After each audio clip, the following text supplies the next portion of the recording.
Hello दोस्तों, नमस्कार। मैं हूं विक्की रंजन और आप देख रहे हैं टॉप गुरु।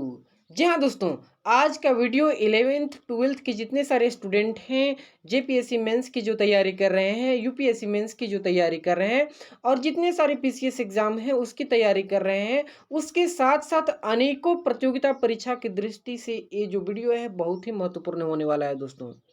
दोस्तों, आज इस वीडियो में हम बताने वाले हैं भूकंपीय तरंगों के प्रकार के बारे में। तो चलिए शुरू करते हैं आज का वीडियो। क्वेश्चन है कि विभिन्न प्रकार के भूकंपीय तरंगों का वर्णन करते हुए उनके प्रभावों को लिखें। दोस्तों, पिछले वीडियो में हम लोगों ने जाना था कि भूकंप की उत्पत्ति कैसे होती है, भूकंप क्या है और वह जो है किस प्रकार से हमें क्षति पहुंचाता है। आज हम लोग जानेंगे कि भूकंप की उत्पत्ति होती है, भूकंप जब उत्पन्न होता है तो अपने साथ जो ऊर्जा बाहर लेकर आता है वह ऊर्जा कितने प्रकार की होती है। भूकंप की तरंग जो है कितने भागों में बटे होते हैं, कौन कौन से उसके तरंग होते हैं, किस प्रकार के होते हैं, उसकी चर्चा इस वीडियो में हम लोग करने वाले हैं। तो चलिए, क्वेश्चन है, फिर से सुनिए कि विभिन्न प्रकार के भूकंपीय तरंगों का वर्णन करते हुए उनके प्रभावों को लिखें। दोस्तों, भूकंपीय तरंगे होती क्या है? तो भूकंपीय तरंगे पृथ्वी की आंतरिक परतों व सतहों पर चलने वाली ऊर्जा तरंगे होती है। क्या बताया जा रहा है कि आंतरिक परत जब भूकंप उत्पन्न होती है तो अंदर कुछ हलचल पैदा होती है और उससे क्या होता है, तरंगों की उत्पत्ति होती है, जो अंदर के साथ साथ जो आंतरिक परत होती है उसके साथ साथ सतह जो है पृथ्वी का उसके ऊपर भी चलती है। ये जो ऊर्जा तरंग होती है इसी को हम लोग क्या बोलते हैं, भूकंपीय तरंग के नाम से जानते हैं। जी हाँ दोस्तों, यह जो है भूकंपीय तरंग, इसकी उत्पत्ति कैसे होती है? तो भूकंप की क्रिया से यह उत्पन्न होता है। देखिए आगे क्या है कि अधिकतर भूकंप प्रायः कुछ ही सेकेंडों के होते हैं, लेकिन कुछ विनाशकारी भूकंप सेकेंडों की सीमा पार कर मिनट तक पहुंच जाते हैं। क्या बताया जा रहा है कि भूकंप जो है वह अधिकतर भूकंप सेकेंडों के होते हैं, कुछ ही सेकेंडों के होते हैं, लेकिन कुछ कुछ जो है वह मिनटों में पहुंच जाते हैं।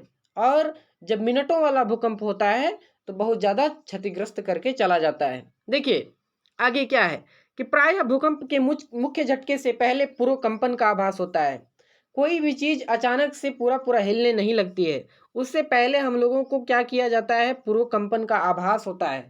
पूर्व कंपन का आभास जो है वह सब कोई नहीं पहचान पाता, लेकिन जितने सारे जानवर वगैरह रहते हैं, जितने सारे जानवर हो गए, पशु पक्षी हो गए, उन लोगों को पता चल जाता है कि कुछ ना कुछ गड़बड़ है, भूकंप आने वाला है, जिससे उन लोग जो है वह खतरे को पहचान लेते हैं और जो सुरक्षित जगह होता है उस पर चले जाते हैं।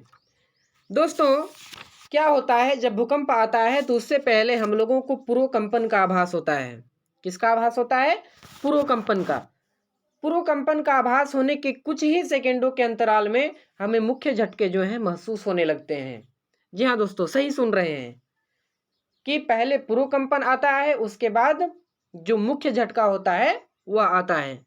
हम लोग जानेंगे कि पूर्व कंपन किसको कहते हैं, पूर्व कंपन जो है कौन सी तरंगे होती है। तो अभी यहाँ देखना है कि भूकंप से पहले भी एक छोटा सा झटका आता है जिसको हम लोग क्या बोलते हैं, पूर्व कंपन बोलते हैं। देखिए उसके बाद क्या होता है कि पूर्व कंपन के बाद, पूर्व कंपन कैसे होता है, तो भूकंप जब उत्पन्न होता है उससे बहुत सारे भ्रंश बनते हैं और भ्रंश उस समय चटकना शुरू होता है। प्रारंभ में भ्रंश चटकना शुरू होता है, तो कोई भी चीज को मान लीजिए हम लोग धीरे धीरे से अलग करेंगे तो उसका जो झटका होगा, उसका जो कंपन होगा वह हल्का सा होगा, लेकिन अचानक से जब हो जाता है वह टूट करके अलग हो जाता है, तो वह बहुत बड़ा मुख्य झटका जो है हम लोगों को महसूस होता है, जिसको हम लोग क्या बोलते हैं, पश्च कंपन या फिर अनुकंपन बोलते हैं। जी हाँ, ये जो हमारा है मुख्य झटका, इसी को बोला जाता है पश्च कंपन या अनुकंपन।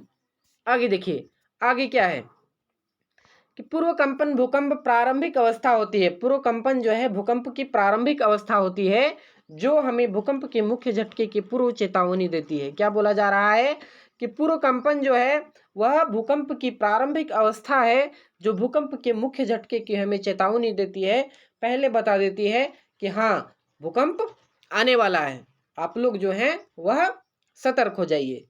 चलिए दोस्तों, अब हम लोग देखते हैं कि भूकंप की उत्पत्ति जब होती है तो उस बिंदु को हम लोग क्या कहते हैं, बाहर जब सर्वप्रथम पहुंचती है जिस बिंदु पे, उस बिंदु को हम लोग क्या कहते हैं, उसको हम लोग देखते हैं।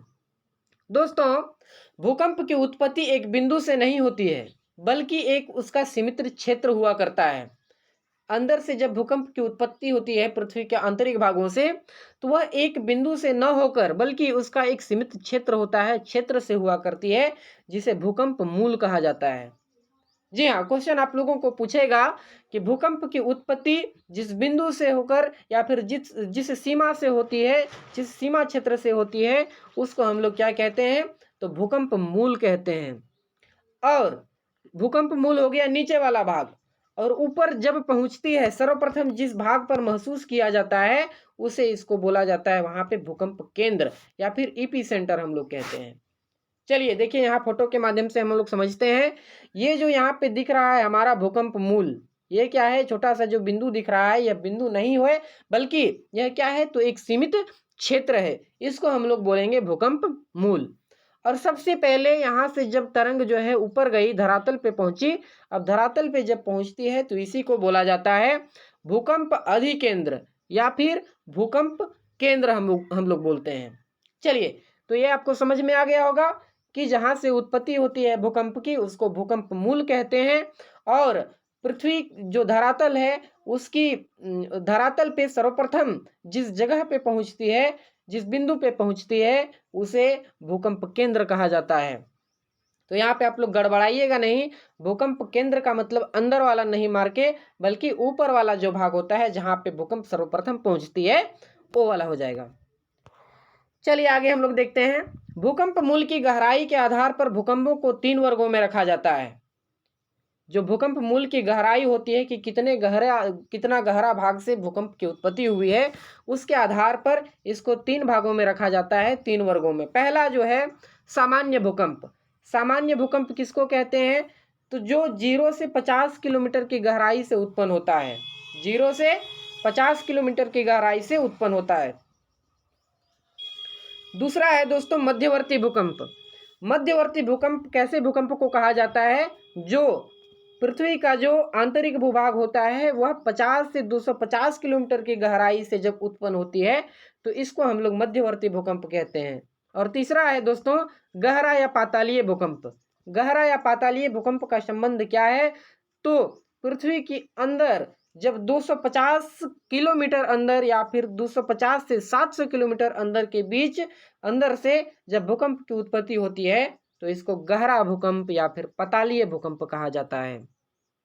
दोस्तों, भूकंप के दौरान भूकंप मूल से निकलने वाली ऊर्जा को हम लोग क्या कहते हैं, ये भी एक बहुत बढ़िया सवाल है कि भूकंप के दौरान भूकंप मूल से जो ऊर्जा निकलती है, इसे हम लोग कौन सा ऊर्जा कहते हैं, तो प्रत्यास्थ ऊर्जा कहते हैं या फिर इलास्टिक एनर्जी कहते हैं।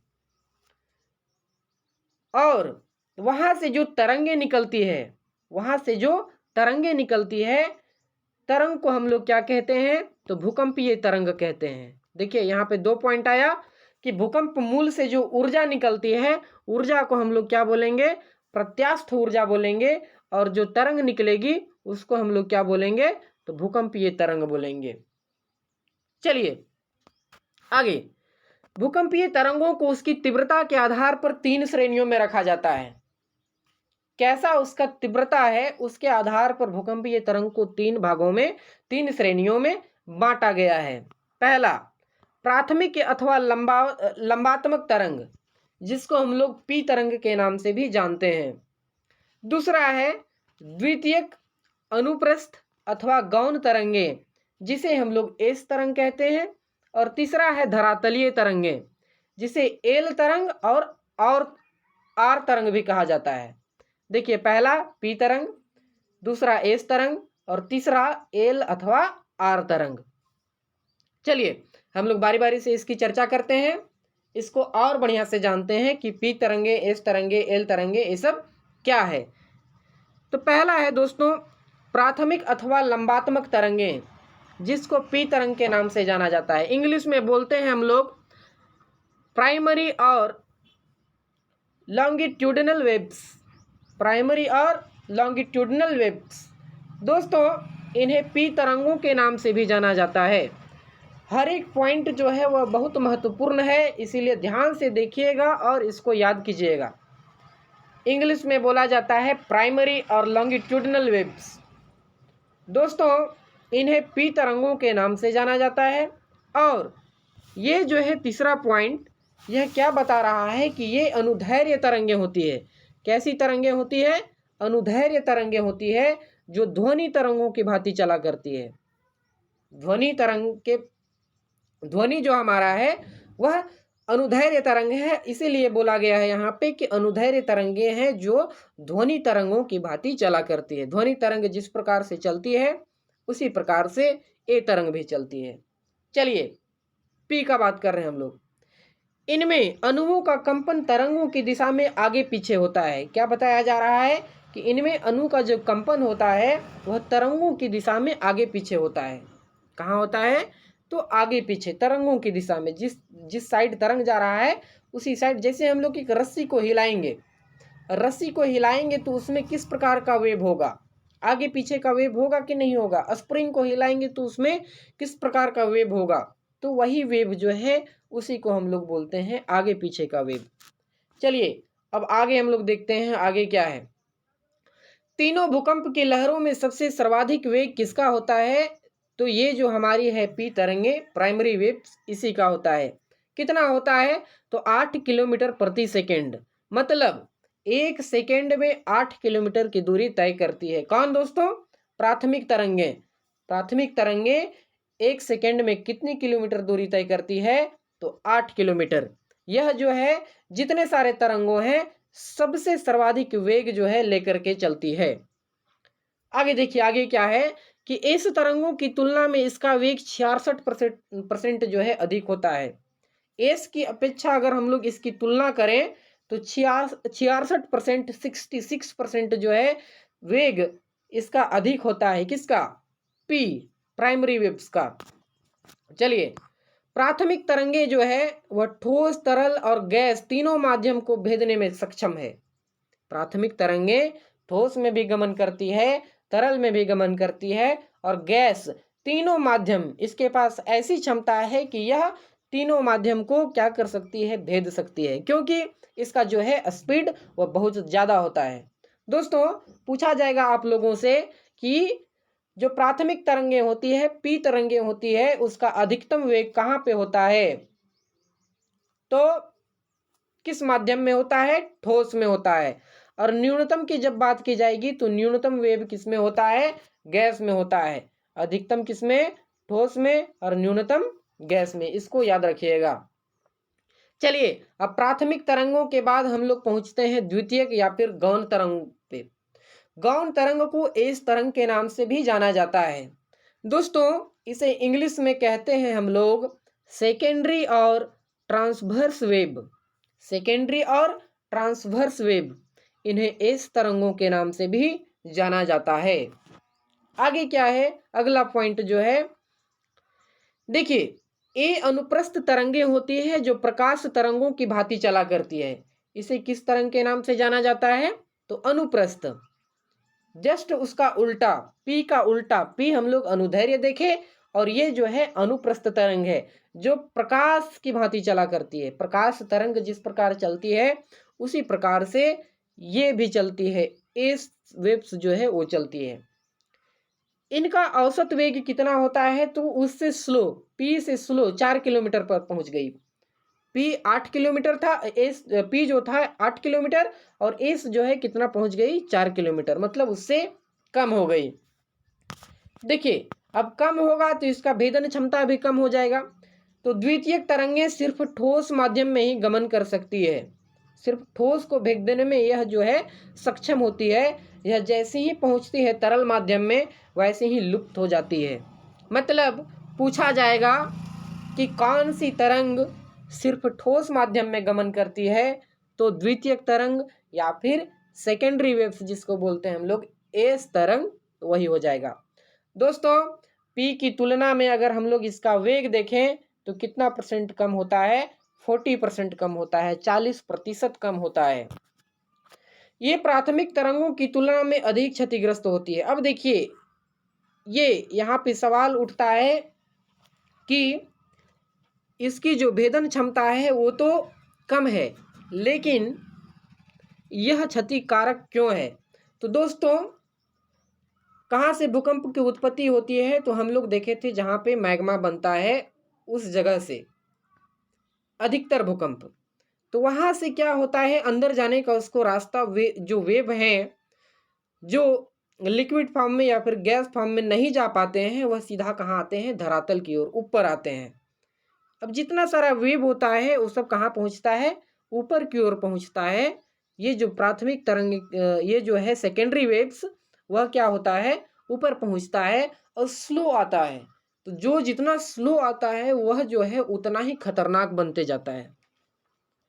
वही जो है क्या करते जाता है, नुकसान करते जाता है। जैसे कोई चीज़ को अचानक से थोड़ा सा हिलाएं और वो पार हो गया तो उतना ज़्यादा क्षतिग्रस्त नहीं है, और किसी चीज़ को हम लोग हिलाते रहें हिलाते रहें हिलाते रहें, तब क्या होगा, क्षतिकारक होगा कि नहीं होगा, क्षतिकारक होगा। वैसा ही ये भी है कि प्राथमिक तरंगों की तुलना में यह अधिक क्षतिकारक होती है। याद रखना है कि सेकेंडरी वेव्स जो है वह प्राथमिक की तुलना में अधिक खतरनाक है। तीसरा देखिए, तीसरा क्या है, तीसरा जो है धरातलीय तरंगे, जिसको हम लोग एल और आर तरंग बोलते हैं। दोस्तों, इसे अंग्रेजी में सरफेस और लॉन्ग पीरियड वेव्स बोला जाता है। सरफेस या फिर लॉन्ग पीरियड वेव्स, जो हमारा धरातल है वहाँ पे सिर्फ यही तरंग पहुँच पाती है, सिर्फ यही तरंगे पहुँचती है, इसीलिए इसे सरफेस या फिर लॉन्ग पीरियड का मतलब ज़्यादा समय तक यह रहती है, ज़्यादा समय, जो ज़्यादा दूरी है उसको तय करके आती है, इसीलिए इसे लॉन्ग पीरियड बोला जाता है। इन्हें एल और आर तरंग के नाम से भी जाना जाता है। देखिए, इसका दो नाम हम लोग कह सकते हैं, एल और आर तरंग। दोस्तों, आगे क्या है, अगला पॉइंट जो है हमारा वह क्या कहता है कि चूंकि यह पी और एस तरंगों की अपेक्षा सबसे अधिक लंबी दूरी तय करती है, इसीलिए इसे लंबी तरंग के नाम से भी जाना जाता है। इसको भी याद रखिएगा, सवाल पूछा जाएगा कि लंबी तरंग के नाम से किसे जाना जाता है, तो एल तरंग, लॉन्ग पीरियड वेव्स, धरातलीय तरंग को हम लोग लंबी तरंग के नाम से जानते हैं। दोस्तों, यह जो है पी और एस की अपेक्षा बहुत अधिक दूरी तय करता है, इसीलिए इसको लंबी तरंग कहा जाता है। इसका औसत वेग कितना होता है, तो पी से कम होता होगा, पी से कम होता होगा और एस से भी कम होता होगा। पी से कम देखें हम लोग एस को, और एस से जो कम है वह होता है एल तरंग। तो इसका औसत वेग कितना हो जाएगा, इसका औसत वेग होता है 1.5 से लेकर 3 किलोमीटर प्रति सेकंड। मतलब यह 1 सेकंड में 1.5 से 3 किलोमीटर जो है दूरी तय करती है। दोस्तों, ये जो है धरातल पर सबसे अंत में पहुंचती है। पहले हम लोग क्या देखे, प्राइमरी वेव्स, दूसरा देखे सेकेंडरी वेव्स, और जो लास्ट में पहुंचती है हमारे धरातल पर वह कौन है, तो एल, जिसको हम लोग लॉन्ग पीरियड या फिर सरफेस वेव्स के नाम से जानते हैं। दोस्तों, यह जो है सबसे लास्ट में पहुंचती है। इसका भ्रमण पथ उत्तल होता है। कैसा होता है, उत्तल होता है। हम लोग देखे थे उत्तल, उत्तल का मतलब क्या होता है, उठा हुआ। तो इसका जो भ्रमण पथ है वो कैसा होता है, उत्तल होता है। इसको याद रखिएगा कि जो एल तरंगे होती है, एल वेव्स होती है, उसका भ्रमण पथ कैसा होता है, उत्तल होता है। और सबसे इंपॉर्टेंट क्या है कि यह सर्वाधिक विनाशकारी तरंग होती है। यह जो है सर्वाधिक विनाशकारी तरंग होती है। पृथ्वी पर जितना सारा विनाश देखने को मिलता है, बड़े बड़े महल जो हैं वो गिर जाते हैं, बड़े बड़े बिल्डिंग धंस जाते हैं, बड़े बड़े पहाड़ और पर्वत टूट जाते हैं, बड़ा बड़ा भूस्खलन हो जाता है, और हम लोग क्या देखें तो अलग अलग ज्वालामुखी की उत्पत्ति हो जाती है, बहुत सारा काम हो जाता है, विनाश हो जाता है पूरे पृथ्वी पर। यह किसके कारण होता है, तो धरातलीय तरंगों के कारण होता है। दोस्तों, यह जो है पी और एस की अपेक्षा बहुत ही विनाशकारी होती है, क्योंकि यह लास्ट में पहुंचती है, बहुत स्लो रहती है, और स्लो होते हुए जो है सारे चीज को हिलाते हुए यह क्या करती है, विनाश का रूप ले लेती है। चलिए, तो इतना हम लोग देखे जो भूकंपीय तरंगे थे उनके बारे में। भूकंपीय तरंगों का यहाँ पे फोटो दिया हुआ है। देखिए पी तरंग जो फर्स्ट में है, इसको ये वाला जो तरंग है प्राइमरी वेव्स है। उसके बाद आया कुछ सेकंड के लिए सेकेंडरी वेव्स एस तरंगे, और एस तरंग के साथ जो आता है वह आता है धरातलीय वेव। आप देख पा रहे होंगे कि कितना ज़्यादा इसका जो है पल्स कितना ऊपर नीचे हो रहा है, कितना हिलता होगा, और ये जो है किस प्रकार से क्षतिग्रस्त होता होगा। तो ये फोटो से आप लोग समझ पा रहे होंगे कि ये जो है प्राइमरी वेव्स है, ये जो है सेकेंडरी वेव्स है, और ये जो लास्ट में आया है वह कौन सा वेव्स है, तो लॉन्ग पीरियड वेव्स है या फिर धरातलीय तरंग है।